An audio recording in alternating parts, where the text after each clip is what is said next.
आपल्या सोयाबीनची सुकी भाजी खाण्यासाठी तयार आहे। तर आपण डिशमध्ये काढून घेऊया। अशा प्रकारे तुम्ही सोयाबीनची सुकी भाजी नक्की करून बघा, तुम्हाला नक्की आवडेल। माझ्या चॅनलवर नवीन असाल तर लाईक करा, शेअर करा, सबस्क्राईब करायला अजिबात विसरू नका। व्हिडिओ बघितल्याबद्दल धन्यवाद सर्वांना। तुम्ही बघू शकता आपल्या सोयाबीनची भाजी छान झालेली आहे। नको म्हणणारी सुद्धा आवडीने खातेली। आणि भाजी कशी झाली मला कमेंटमध्ये नक्की कमेंट करून सांगा। नमस्कार, गोदावरी किचनमध्ये सर्वांचं स्वागत। मी पुष्पा। आज आपण बनवतोय सोयाबीनची सुकी रस्सा भाजी। त्यासाठी लागणारे साहित्य मी पहिले सांगते तुम्हाला। एक कांदा चिरून घेतलेला आहे, खोबरं, जिरे, गरम मसाला, धना पावडर, चवीपुरतं मीठ, हळद, घरचं लाल तिखट आणि सोयाबीन मी भिजवून घेतलेला आहे तो। तर मी सर्वप्रथम आधी खोबरं आणि जिरे भाजून घेते। तुम्ही बघू शकता सोयाबीन मी चांगला स्वच्छ धुवून घेतलेला आहे। जोपर्यंत त्याच्यातले पाणी जे खराब दिसते ते पूर्ण आपण धुवून काढायचं। त्याला 3 ते 4 वेळा चांगलं स्वच्छ पाण्याने धुवायचं, जेणेकरून त्याचा उग्र जे वास आहे तो पूर्णपणे निघून गेला पाहिजे।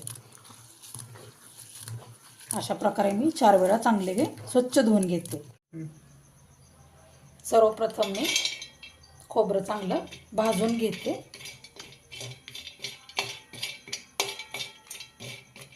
जेणेकरून आपल्याला मिक्सरवर बारीक करताना चांगलं बारीक वाटण त्याचं होईल। त्याप्रमाणे आपण ह्याच्यात चांगलं भाजून घेऊया।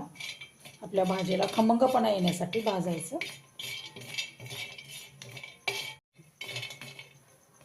तुम्हाला मी सोयाबीनचे फायदे सांगते। तर सोयाबीन हा शरीरातील हाडे मजबूत बनवण्यासाठी कार्य चांगलं करते। त्याचप्रमाणे रक्ताभिसरण सुद्धा चांगले याच्यामुळे सुधारते। त्याच्यामुळे सोयाबीनचं आठवड्यातून 2 वेळा तरी आपण भाजी बनवून खाल्ली पाहिजे। तुम्ही बघू शकता आपलं खोबरं आणि जिरे चांगले भाजलेले आहे। तर मी सर्वप्रथम याचं मिक्सरला बारीक वाटण करून घेते। तुम्ही बघू शकता खोबरं आणि जिरे याचं मी वाटण केलेलं आहे। त्याचप्रमाणे जे आपण सोयाबीन धुवून घेतलेलं आहे त्याला आपण त्याच्यामध्ये गरम मसाला, धना पावडर, हळद आणि मीठ टाकून घेऊया। ह्याच्यामध्ये मसाले आपण ॲड करूया आणि चांगल्या हाताने याला मिक्स करूया, जेणेकरून मसाले पूर्ण आपल्या सोयाबीनला लागले पाहिजेत।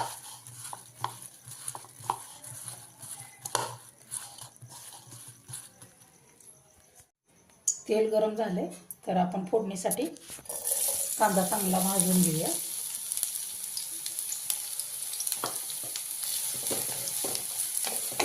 कांदा चांगला भाजल्यानंतर आपण त्याच्यामध्ये जिरे आणि खोबऱ्याचे जे वाटण केलेलं आहे ते आपण त्याच्यामध्ये ॲड करूया। आपल्याला खोबरं चांगलं लाल मऊ होईपर्यंत आपण चांगलं भाजून घेऊया त्याला।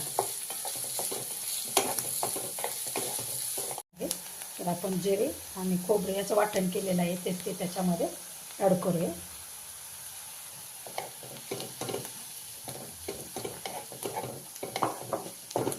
ते तेलामध्ये चांगलं आपण भाजून घेऊया।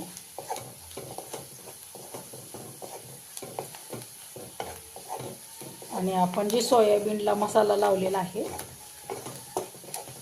तो पण त्याच्यामध्ये आपण ॲड करू। त्याच्या आधी आपण घरचं जे लाल तिखट आहे ते मी कांद्यामध्ये ॲड करते। सर्व मिश्रण एकत्र करते। सोयाबीनमध्ये भरपूर असा प्रथिनयुक्त मुबलक साठा आहे।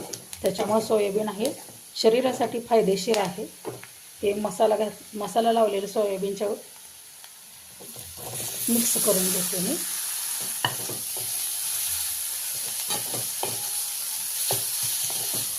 सोयाबीनला पूर्ण कांदा आणि मसाला लावलेला असं आपण परतून घ्यायचं।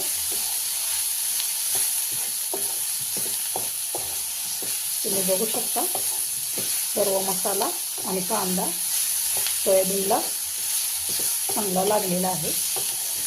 तर हे सोयाबीन आपण शिजण्यासाठी त्याच्यामध्ये पाणी ॲड करूया.